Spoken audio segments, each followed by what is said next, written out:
તો આજથી 4 દિવસ માવઠું પડશે તેવી આગાહી કરવામાં આવી છે। ક્યાં ક્યાં માવઠું પડી શકે તેની વાત કરીએ તો દાહોદ છે, પંચમહાલ, વડોદરા, છોટાઉદેપુર, નર્મદા, ભરૂચ, સુરત, ભાવનગર, અમરેલી અને ગીર સોમનાથ આ જે જિલ્લાઓ છે ત્યાં માવઠું પડી શકે છે આજે તેવી આગાહી કરવામાં આવી છે।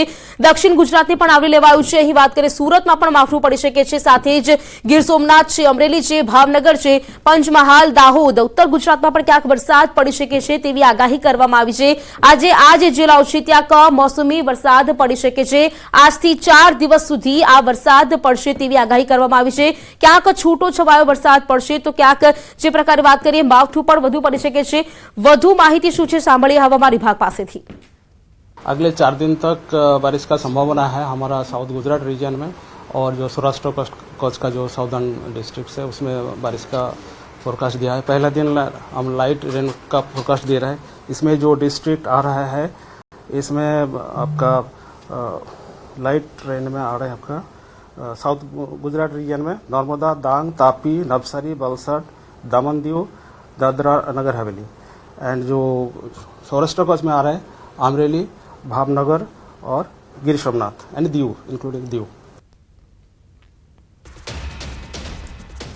तो आ तरफ आज गीर सोमनाथ, अमरेली, भावनगर में गाजवीज साथे वरसाद पड़शे तेवी आगाही छे।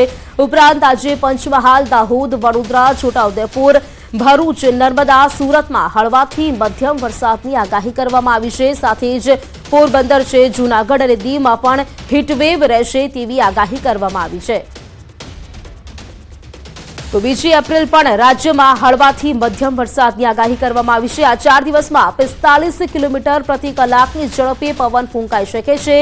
मावठानी आगाही साथे अमदावाद में 40 डिग्री जेटलुं तापमान नोंधायुं छे। हमारा जो कोस्टल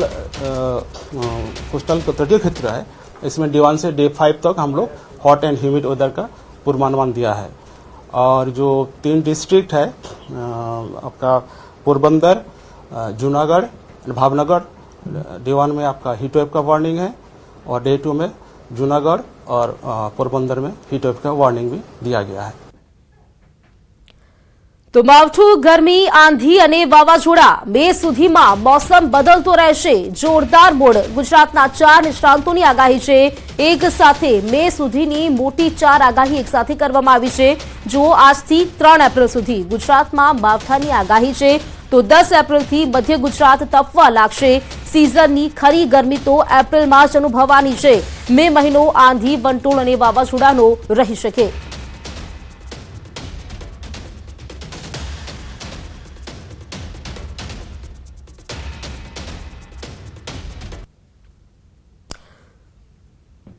तो मावठू, गर्मी, आंधी माटे तैयार रहेजो। 4 दिवस सुधीनी आज आगाही छे। 1 एप्रिलनी बात करीए त्यारबाद અહીં વાત કરીએ તો 1 એપ્રિલમાં પણ અનેક જિલ્લાઓ છે જ્યાં વરસાદ પડી શકે છે। 2 એપ્રિલે અરવલ્લી છે, મહીસાગર છે, દાહોદ છે, અને 3 એપ્રિલે પંચમહાલ, દાહોદ, છોટાઉદેપુર, નર્મદા અને તાપીમાં પણ વરસાદ પડી શકે છે। તો આ તરફ આજની આગાહીની વાત કરીએ નર્મદા, તાપી, ડાંગ આ જે જિલ્લાઓ છે ત્યાં આજે માવઠું પડી શકે છે।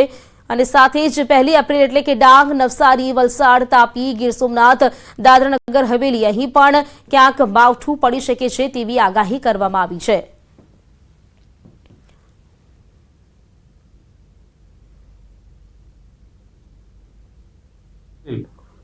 आपका rain with thunder shower, thunderstorm with lightning, और जो विंड का स्पीड रहेगा 30 to 40 किलोमीटर प्रति घंटा में विंड स्पीड रहेगा। 31 मार्च થી ગુજરાતના હવામાનમાં પલટો આવવાનું ચાલુ થઈ જશે, અને હવામાનમાં પલટો આવશે એટલે સૌપ્રથમ પલટો છે એ દક્ષિણ ગુજરાત એટલે સુરત, વલસાડ, વાપી, નવસારી ત્યાંથી ચાલુ થશે। 31 તારીખે દક્ષિણ ગુજરાતમાં હવામાનમાં પલટો આવશે। પછી 1 તારીખથી 1 એપ્રિલથી લઈ અને 5 એપ્રિલ સુધી સૌરાષ્ટ્ર, કચ્છ હોય, ઉત્તર ગુજરાતના છૂટાછવાયા વિસ્તાર હોય, અને મધ્ય ગુજરાતના છૂટાછવાયા વિસ્તાર, એમ ઉત્તર ગુજરાતના છૂટાછવાયા વિસ્તાર, સૌરાષ્ટ્ર, કચ્છ અને દક્ષિણ ગુજરાત એમ મોટો એરિયો છે એની અંદર હવામાનમાં પલટો આવશે। અનેક જગ્યાએ કાટા વાદળો છવાશે, અને વાદળોની સાથે સાથે છૂટાછવાયા વિસ્તારોની અંદર માવઠાના ઝાપટા પણ સંભવ છે। એટલું કહી શકાય કે 31 માર્ચ 2025 થી લઈ અને 5 એપ્રિલ 2025 દરમિયાન રાજ્યના હવામાનમાં પલટો પણ આવશે, અને છૂટાછવાયા માવઠાના ઝાપટા પડે, વરસાદ પડે તેવી પણ શક્યતાઓ છે। હવે એપ્રિલ માસમાં હવામાનમાં મોટા પલટા આવશે। એપ્રિલની શરૂઆતથી ગરમી પડવાની શક્યતા રહે છે. 10મી એપ્રિલ સુધીમાં મધ્ય ગુજરાતમાં 43 ડિગ્રી સેલ્સિયસ જેટલું મહત્તમ તાપમાન થવાની શક્યતા રહે છે. ઉત્તર ગુજરાત, પૂર્વ ગુજરાત, સાબરકાંઠા, કચ્છના ભાગમાં પણ 41 ડિગ્રી સેલ્સિયસ જેવું રહેવાનું મહત્તમ તાપમાન થવાની શક્યતા રહે છે. રાજકોટના ભાગમાં, ઉત્તર સૌરાષ્ટ્રના ભાગમાં, સુરેન્દ્રનગરના ભાગમાં પણ મહત્તમ તાપમાન 41 ડિગ્રી સેલ્સિયસ જેવું રહેવાની શક્યતા રહે. જૂનાગઢના ભાગોમાં પણ મહત્તમ તાપમાન 41 ડિગ્રી સેલ્સિયસની શક્યતા રહે. જૂનાગઢ, બોટાદ, ભાવનગર, અમરેલી વગેરે ભાગોમાં ગરમી પડે. દક્ષિણ ગુજરાતના ભાગોમાં પણ ગરમી પડવાની શક્યતા રહે છે. આ વર્ષે ચોમાસું અને ઘણું સારું જાય એવું અમારા સૌરાષ્ટ્રમાં અનુમાન છે અને પાછળ પણ વરસાદ થશે. આ વર્ષે 27 નક્ષત્રમાં અંદર આદ્રા નક્ષત્રમાં પણ વરસાદ સારો થશે. અત્યારે જે આપણે માવઠાની આગાહી તારીખ માર્ચમાં 12/4 છે અને 25/4 છે. એપ્રિલમાં અને મે મહિનામાં પણ માવઠારૂપી વરસાદ થશે. 11/5 થી 22/5 કૃતિકા નક્ષત્રમાં વરસાદ થાય તો વર્ષ 16 વરસાદ થશે. તારીખ 30/5 થી 2/6 સુધી અંદર રોહિણી નક્ષત્ર બેસે. તેમાં અતિ ભારે ગરમી પડવાથી ક્યાંક અમુક જગ્યાએ વાવાઝોડા થવાની શક્યતા રહેશે. આ વર્ષે ખેડૂત માટે એક સફેદ વસ્તુ મોંઘી થશે, જે સફેદ કપાસ, ડુંગળી, લસણ. એનું કારણ કે ભટલી વાક્યની અંદર મા સુદની અંદર આવા દિવસના નક્ષત્ર હોય. આ વર્ષે અતિ ભારે ગરમી પડશે, પવનનું જોર વધારે રહેશે. તો આગાહી વચ્ચે સુરતના વાતાવરણમાં પલટો આવ્યો છે. સુરતમાં વહેલી સવારથી જ વાદળછાયું વાતાવરણ જોવા મળી રહ્યું છે. દક્ષિણ ગુજરાતમાં આજે માવઠાની આગાહી કરવામાં આવી છે, ત્યારે હવે આગાહી વચ્ચે સુરતના વાતાવરણમાં પણ પલટો જોવા મળ્યો.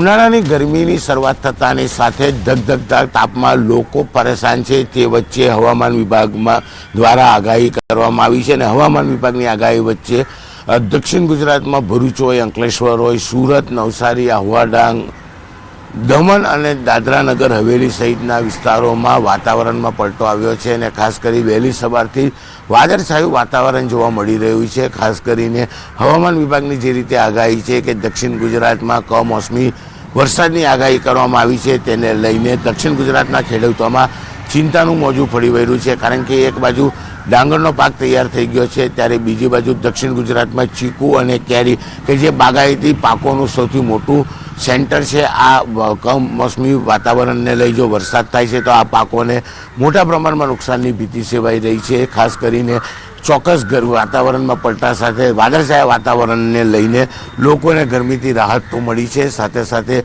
દક્ષિણ ગુજરાતના ખેડૂતોમાં ચિંતા છે કે જો કમોસમી વરસાદ થાય તો ડાંગરનો પાક સાથે બાગાયતી પાકને મોટા પ્રમાણમાં નુકસાનની ભીતિ સેવાઈ રહી છે. પણ સામાન્ય વ્યક્તિને ગરમીમાં ચોક્કસપણે એક દિવસની રાહત મળી હોય તેમ કહી શકાય છે.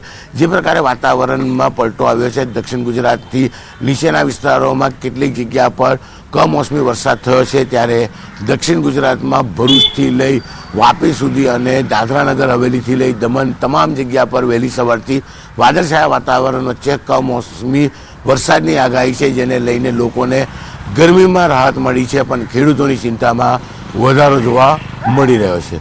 કેમેરામેન જીગર ગુગલ સાથે કીર્તેશ પટેલ, ન્યૂઝ 18 ગુજરાતી, સુરત. તો દક્ષિણ ગુજરાતમાં જે માવઠાની આગાહી કરવામાં આવી છે તેની વચ્ચે સુરતમાં વહેલી સવારથી જ વાતાવરણમાં પલટો જોવા મળ્યો.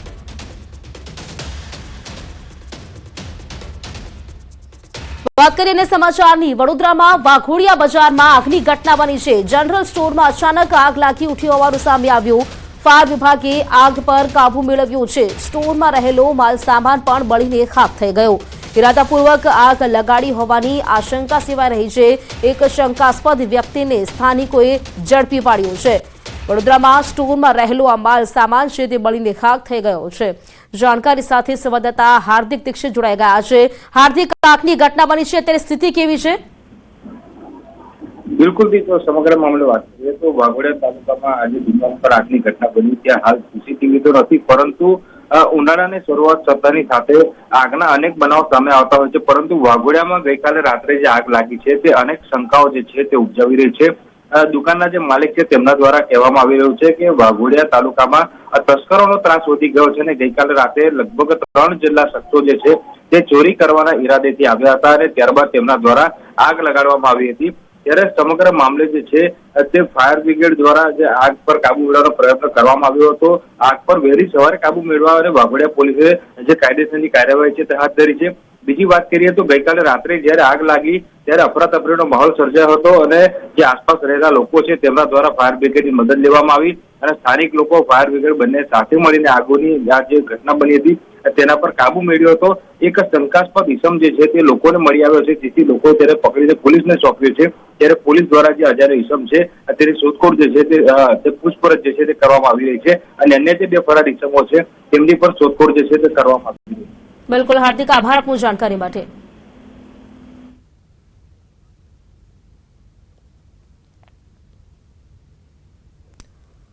તો આ તરફ વાત કરીએ વલસાડના તિથલના દરિયા કિનારે આવેલા સાંઈબાબા મંદિર બહાર એક ઝાડમાં આગ લાગી ઉઠી। મંદિરના ગેટની બહાર આવેલા નાળિયેરીના ઝાડમાં આગ લાગતા લોકોના ટોળા જોવા મળ્યા હતા।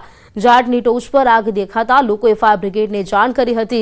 બનાવની જાણ થતાં જ વલસાડ ફાયર બ્રિગેડની ટીમ સ્થળ પર પહોંચી હતી અને આગ પર કાબુ મેળવવા માટેના પ્રયાસ કર્યા હતા। જો કે નાળિયેરીના ઊંચા તોતિંગ ઝાડની ટોચ પર આગ લાગી હોવાથી ફાયર વિભાગને પણ ભારે જહેમત ઉઠાવવી પડી હતી। ઝાડ નીચેથી પસાર થતી હાઈ ટેન્શન વીજ વાયરને કારણે આગ લાગી હોવાનું અનુમાન છે।